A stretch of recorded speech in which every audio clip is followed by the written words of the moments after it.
And the countdown for game number 7 between Minchul and LeeBokGu has begun. We are entering the match. And this time around, Minchul is back on the Terran. LeeBokGu is on the Protoss, meaning he has the advantage. Minchul is the purple Terran. Barcode S barcode, aka Minchul.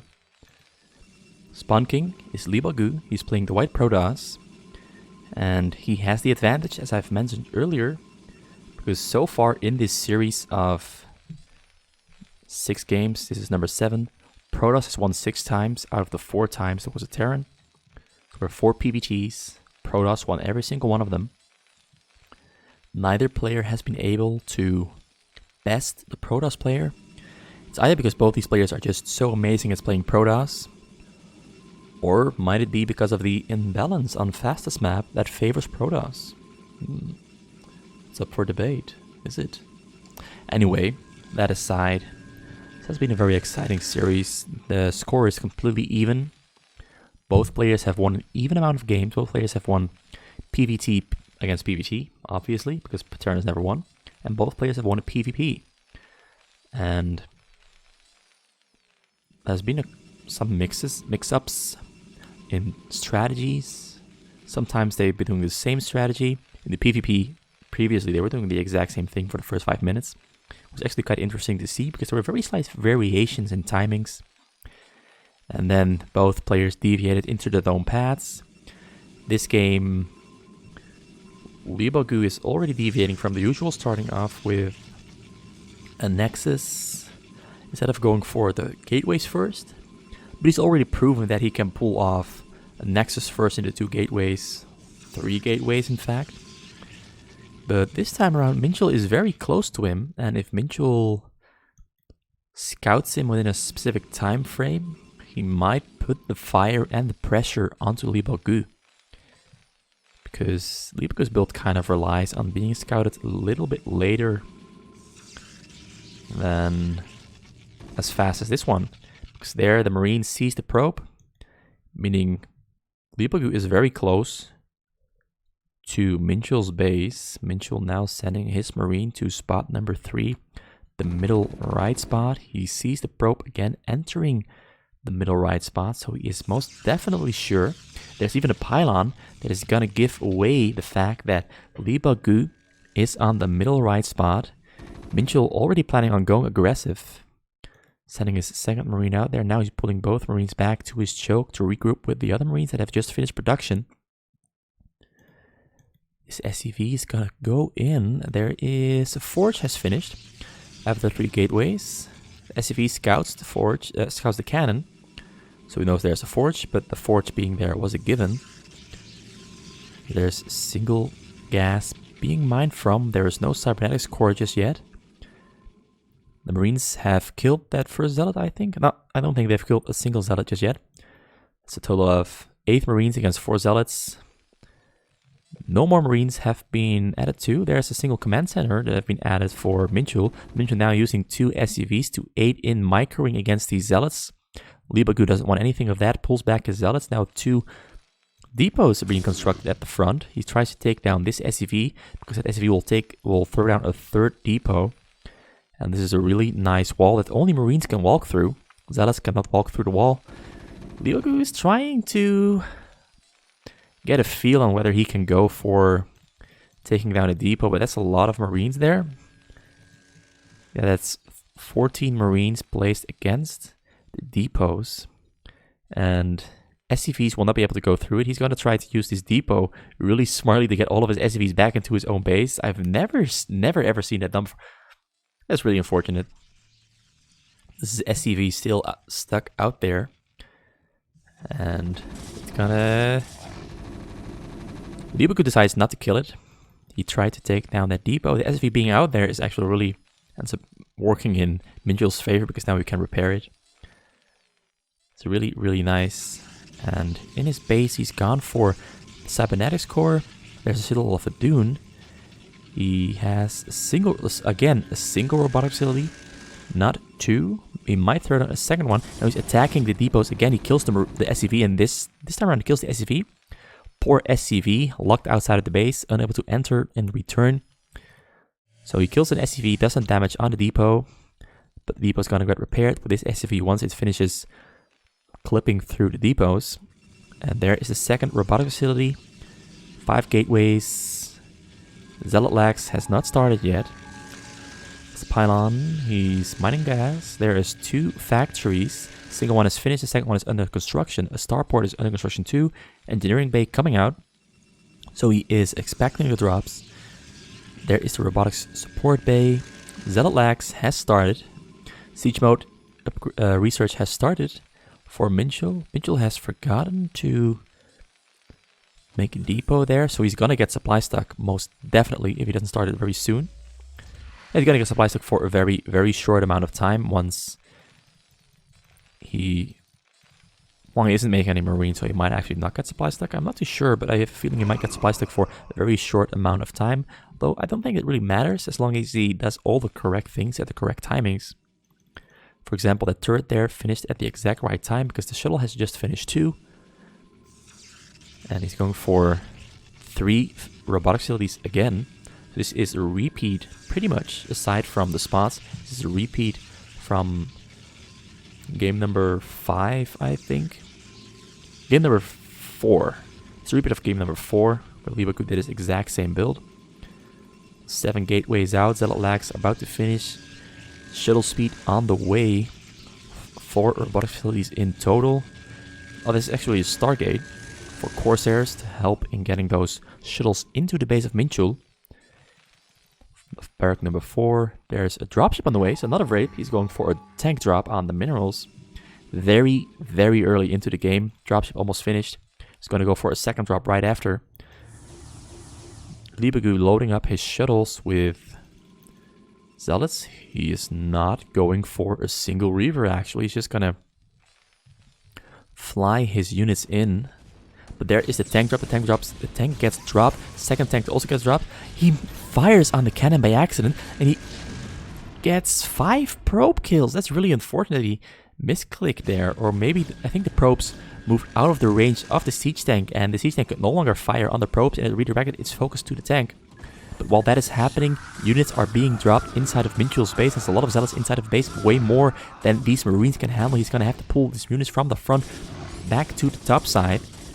And he stims his Marines into the Zealots. The Zealots go down. He takes down most of the turrets, but the shuttles also went down, so he cannot fly in more shuttles or more Zealots. With the help of the shuttles, he has to wait for another wave of shuttles to finish production. But he does end up taking down quite some Marines, deals some damage to the turrets, takes down 4 turrets in total, killed a bunch of Marines. He's already putting the pressure on Minchul. And I'm sorry for darting around that quickly because I just want to really see both bases, what both players are up to, because I feel that another tank drop is gonna come out very soon. The dropship is about to finish. And drop number 2 flies in. He gets a bunch of Zealots out, but there's medics supporting the Marines this time around, so Minchul will lose way less Marines as the medics helping keeping them alive. Turrets getting back up. He's got 4 turrets back up there on the top side. He's gonna have to cover this Eteria area still. He's loading up tanks on the hill now. The tank hill abuse is starting. And now the game becomes a race against the clock for LeeBokGu, instead of a race against the clock for Minchul. Minchul now putting the drop pressure onto LeeBokGu. LeeBokGu's gonna have to drop Zealots on top of the hill here, but there's turrets here on the other side of the hill. That's gonna make it hard for him to unload on top of the hill. He tries to unload on top of the hill, but he fails, so he's now gonna fly in for the turret, and the Reaver gets dropped behind. That's one of the most unfortunate things I've ever seen. Reaver gets dropped behind, but he does get the Reaver shot off on some probes. A couple of SCVs dies, but not many SCVs died. And Reaver shot number 2 is a dud, but it does get about 5 or 6 SCVs down with it. The first Reaver went down really quickly, got focused down by the stint Marines. The Zealots also didn't really pose much of a threat. The tanks on the hill here doing a lot of work in putting the pressure onto LeeBokGu. LeeBokGu has to really quickly adapt to this, or it's gonna be game over for him, because there were already 5-6 tanks up on the hill, and he does not have sufficient personnel to deal with those 6 tanks up on the hill there. And there he is flying in a Vessel to detect Dark Templars. Dark Templars are a really good answer against tanks sieged on the low ground here. And he's going to fly in another drop. I hope he deals damage with this one. Otherwise, it is game over. And the shuttles get focused down. The Templar does get out, but doesn't get in range of the SCVs. And the second Templar does get out, but also can't storm in time because it gets focused down by the Stimp Marines, manually targeted. And while that was happening, more tanks have been dropped on the low ground next to the hill, putting more pressure onto LeeBokGu. 2 cannons go down. But LeeBokGu cleans up those tanks there, and the drop flies in. He takes down a single shuttle. Templars do come out. 4 Templars in total, and he's gonna throw down the Storm Barrage. And Minchel loses almost all of his SCVs there. That's a really good pickup for LeeBokGu, because now it will be really difficult for Minchel to put the pressure on with the dropship and the tank drops on the side there, because he will not be able to continuously produce tanks anymore because he lost so much of his income to the tank drop so very early on into the game. And LeeBokGu already loading up another drop. Though it's a little bit disjointed. He's dropping units on top of the hill now. But a really good defensive matrix there. Helping keeping that tank on the low ground alive. But the tanks on the low ground now killing tanks on the high ground. But only 2 tanks go down in that effort from LeeBokGu to resecure his base. And actually now Minchel can drop tanks in range of the probe line. And he storms both tanks, but the tanks don't go down. He kills 35 probes in total, and the game has been flipped upside down all the way around. Back in favor of Minchel. Oh, this is a super tight game. The tables flipping pretty much non-stop, depending on how much damage either drop deals to the other person. And I honestly think that Minchel is way ahead of LeeBokGu here. LeeBokGu plays some of his Reavers there in defense to help in defending against tank drops, but Minchel picking up his tanks and avoiding Scarab damage. And a single Reaver goes down before he can re-pick it up. It was dropped inside the tank range, and the engineering base actually covering the tank. Not completely, but it helps against LeeBokGu clicking on the tank itself. More tanks have been dropped. The tanks are putting some real pressure on the cannons inside of LeeBokGu's base, because they're going to have to drop units on top of those tanks on the hill really quickly, or he's going to lose the game here. Units get dropped on top of the tanks, but Marines getting dropped over the hill now too to support and taking down the Zealots that are getting close to the tanks. There's Dark Templar out. Dark Templar has to go in, but there's a vessel taking down, providing detection to kill the Dark Templar.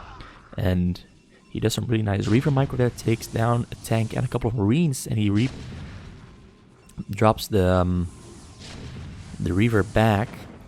All this pressure has rendered LeeBokGu unable from dropping on Minchel's minerals, but both players are rapidly using units there really quickly. This is very, very close. This is tense. Because both players are doing a really good job and fighting over this spot. Minchel is trying to advance, but unable to advance. Actually, I think he might have gotten dropped again because his income is way lower than I expected it to be, or he hasn't made any SCVs. I think he got dropped again, and I missed it. I'm not sure how I could miss that because I was paying my attention so well to what was happening. But he's inching ever closer. He's spending his minerals so quickly, and the tank sieges up in range of the probes, and the tank kills 11 probes, but it's now in control over this area, and LeeBokGu cannot It gets the defensive matrix off on the tank, and the tank doesn't go down to friendly fire. Instead, he kills the Zealots, and LeeBokGu is now zoned away from his own mineral line. He decides to put his probes back onto his minerals, but 5 more probes die, and LeeBokGu taps out, calls GG, and realizes he has lost the game to Minchel, who plays really, really nice TVP with a dropship drop game on the hill. But a lot of hill abuse. That's definitely in favor of the Terran, but it's still, the game was still pretty much in favor of the Protoss, but it's really hard to play against it as a Protoss because there's so much pressure. It completely changes your game plan. Instead of the Terran having to adapt to your game plan, you now have to adapt to what the Terran is doing. And Minchel plays it really well, picking up units and dropping up units continuously without break, giving LeeBokGu no room at all to go for drops or focus his attention elsewhere. He had to focus completely on fighting off those drops and was unable to answer that pressure adequately in such a way that Minchel would not be able to advance towards LeeBokGu's minerals. And the defensive matrix in the end sealed the deal completely. It was a beautiful defensive matrix that most people would not think of, but Minchel thought of it immediately. Goes for the defensive matrix, secures the tank, and zones LeeBokGu off. Wins the series that he almost lost because the series was on 3-1 in favor of LeeBokGu, but he makes a comeback and wins the series 4-3 and establishes his dominance over LeeBokGu by winning the TVP in game number 7. I hope you enjoyed this series. I'm going to stick to this format for a while. Instead of picking completely random replays, I'm going to cast a series of games that players have played on specific days and provide a little bit more of a storyline to my videos instead of just uploading completely random matches. So in the future, you can be expecting way more of these videos that are part of a series of games. I hope you enjoyed it. I hope you enjoy my future videos too. I know that I slip up in my speech patterns here and there. English is not my first language, but I'm doing my best. Improving. I hope I'm improving. I'm not sure if I'm improving, but I have the feeling that I am improving. I've been enjoying this journey a lot, and I hope to see you back for the next cast. I'll probably be doing tomorrow, maybe the day after tomorrow, who knows. All depends on how I feel. Goodbye, and thanks for watching.